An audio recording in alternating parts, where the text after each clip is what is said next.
Guys చాలామందికి books ఎలా order చేయాలో అర్థం అవ్వట్లేదు. మనం గూగుల్ క్రోమ్‌లోసి టార్గెట్ గ్రూప్స్ 1-3 అని సెర్చ్ చేశారంటే మనకు టార్గెట్ గ్రూప్స్ 1-3.in అని వస్తుంది. ఇది ఓపెన్ చేసుకోండి. ఓపెన్ చేసిన తర్వాత ఓకే. మనకి ఏమేం కావాలో బుక్స్ ఇక్కడ కనిపిస్తాయన్నమాట. సో, పైన మనకు ఇట్లా కేటగిరీ వైస్ కూడా పబ్లికేషన్ వైస్ బిడ్ బ్యాంకులన్నీ ఉంటాయి. సో, బిడ్ బ్యాంక్ కావాలనుకుంటే తెలుగు మీడియం బిడ్ బ్యాంక్స్ మీద క్లిక్ చేసండి. Telugu medium bid bank open అవుతుంది. ఓపెన్ అయిన తర్వాత మీకు ఇక్కడ చాలా ఉంటాయి. అంటే ఇవి రేటు ప్రకారం డిసైడ్ అయ్యింటనమాట. క్యూలో ఉంటాయి. ఇక్కడ అన్ని తెలంగాణ మాత్రమే ఉన్నాయి, ఏపీ మాత్రమే ఉన్నాయి. మీరు టెన్షన్ పడిపోకండి. కింద మీరు పేజెస్ ఉంటాయి. ఇలా 1, 2, 3 పేజెస్ అట్లా మీరు అట్లా పేజ్ ఓపెన్ చేస్తున్నారంటే మీకు అన్నీ కనిపిస్తాయి. ఫర్ ఎగ్జాంపుల్ ఇప్పుడు ఈ చార్ట్ తీసుకున్నారనుకోండి. ఇక్కడ ఏపీపీఎస్సీ గ్రూప్ 2 చార్ట్. ఇది బై చేయాలనుకుంటే ఏది బై చేయాలనుకుంటున్నారో దాని మీద క్లిక్ చేస్తే అప్పుడు మీకు కార్ట్, బైనో 2 కనిపిస్తాయి. అప్పుడు దాకా ఏం కనిపించవు. ఫర్ ఎగ్జాంపుల్ చూడండి ఇక్కడ ఏం కనిపించలేదు. సో, దీని మీద క్లిక్ చేస్తేనే మీకు ఇక్కడ add to cart and by అని కనిపిస్తాయి. ఇట్లా మీకు ఇది దీంతోనే కాదు, ఇంకా మీరు చాలా ఆర్డర్ చేయాలనుకుంటే దీన్ని యాడ్ టు కార్ట్ పెట్టుకోండి.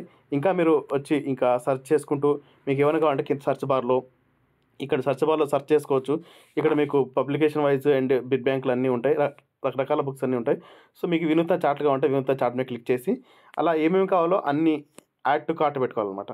ఫర్ ఎగ్జాంపుల్ మీకు ఇది సిలబస్ కాపీ కావాలా అనుకుంటే దాని మీద క్లిక్ చేసి మీరు కిందికి వస్తే మీరు యాడ్ టు కార్ట్ పెట్టుకొని అన్నీ ఇలా యాడ్ టు కార్ట్ అయిపోయిన తర్వాత మీకు ఇక్కడ కార్నర్లో రైట్ సైడ్ కార్నర్లో పైన ఒక బ్యాగ్ సింబల్, బ్యాగ్ మీద క్లిక్ చేశారంటే మీరు ఏమేమి మీ బ్యాగ్లో పెట్టుకున్నారో ఇక్కడ మీకు అన్నీ కనిపిస్తాయి. మీరు ఏమైనా మార్పులు చేర్పులు చేసుకొని లాస్ట్లో ఇక్కడ కంటిన్యూ బటన్ ఉంది, వాట్సాప్ క్లిక్ బటన్, దాని పక్కన కంటిన్యూ బటన్ మీద క్లిక్ చేసి ఇక్కడ మీరు యాడ్ టు న్యూ అడ్రస్, ఒకవేళ న్యూ అడ్రస్ మీరు కొత్తగా వచ్చినట్లయితే మీకు డైరెక్ట్ అడ్రస్ బాక్స్ చూపిస్తుంది. ఆల్రెడీ మా వెబ్సైట్లో బై చేసిన వాళ్ళకైతే మీకు ఇలా ఆల్రెడీ ఇట్లా బై చేసినట్టు చూపిస్తాయి. అడ్రస్ టైప్స్ చూపిస్తాయి. ఇక్కడ ఆల్రెడీ ఇంతకుముందు చాలాసార్లు టెస్ట్లో నేను చేశాను కాబట్టి ఇక్కడ అడ్రస్ ఉంది. అడ్రస్ మీద క్లిక్ చేసి కంటిన్యూ నొక్కేసి ఇక్కడ అమౌంట్ చూపిస్తుంది. మీరు ఏమైనా కూపన్ కోడ్ సంబంధించి ఇక్కడ అడిగితే ఇక్కడ బిల్ చూపిస్తుంది అనమాట. ఇంత బిల్ చేస్తే మీకు ఇంత ఆఫర్ వస్తుందని చూపిస్తుంది. దానికి మీరు పట్టించుకోవాల్సిన పని లేదు. ఓకే. ఇప్పుడు పే బటన్ మీద క్లిక్ చేసి మీకు ఫోన్పే, వాట్సాప్ అవన్నీ వస్తాయి అనమాట. ఓకే.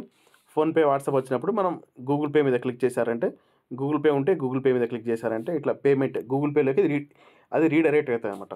ఇట్లా రీడైరెక్ట్ అయినప్పుడు లాక్ తీసుకొని మనం పే చేయాల్సిన అమౌంట్ పే చేస్తే అక్కడికి అయిపోతాయి. మీకు పే చేసిన తర్వాత మీకు ఒక మెయిల్ వస్తుంది, ఆర్డర్ నెంబర్ వస్తుంది. మీరు ఏమేమి ఆర్డర్ చేస్తారో అది కూడా మీకు చూపిస్తుంది. నేను టెస్ట్ ట్రయల్ కింద ఇది అమౌంట్ పే చేయట్లేదు. ఇట్లా మీరు ఆర్డర్ చేస్తే మాకు ఇట్లా మెసేజ్ వస్తుంది అనమాట. ఆర్డర్ చేసినట్టు మాకు మెసేజ్ వస్తుంది. సో, మాకు ఇట్లా ఆర్డర్లో 409 రూపీస్తో ఎవరు ఆర్డర్ చేశారు. సో, ఇట్లా మాకు పూర్తి డీటెయిల్స్ మాకు ఇక్కడ ఇన్ఫర్మేషన్ వస్తుంది అనమాట. మీరు కూడా ఆర్డర్ చేసిన సరే ఇట్లా ఆర్డర్స్ అన్నీ మాకు చూపిస్తుంటాయి. మేము అన్ని ఆర్డర్స్ ప్యాక్ చేసుకొని ఈరోజు వచ్చిన ఆర్డర్ ఈరోజు సాయంత్రం 6 గంటల దాకా వచ్చిన ఆర్డర్స్ అన్నీ ఈరోజు రాత్రి ప్యాక్ చేసుకొని మేము రేపు వేస్తాము. 6 గంటల తర్వాత వచ్చిన ఆర్డర్స్ అన్ని రేపు రాత్రి ప్యాక్ చేసుకుని మన్నాడేస్తాం. సో, ఈ విధంగా మన ప్రాసెస్ ఉంటుంది. మీరు దీన్ని అయితే గుర్తుపెట్టుకోండి.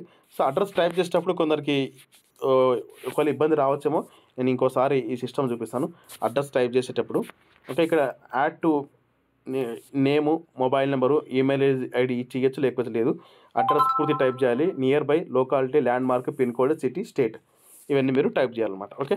Thank you guys. ఇంకా అర్థం కాకపోతే కమెంట్ బాక్స్లో నాకు మెసేజ్ చేయండి. నేను మీకు రిప్లై ఇస్తాను.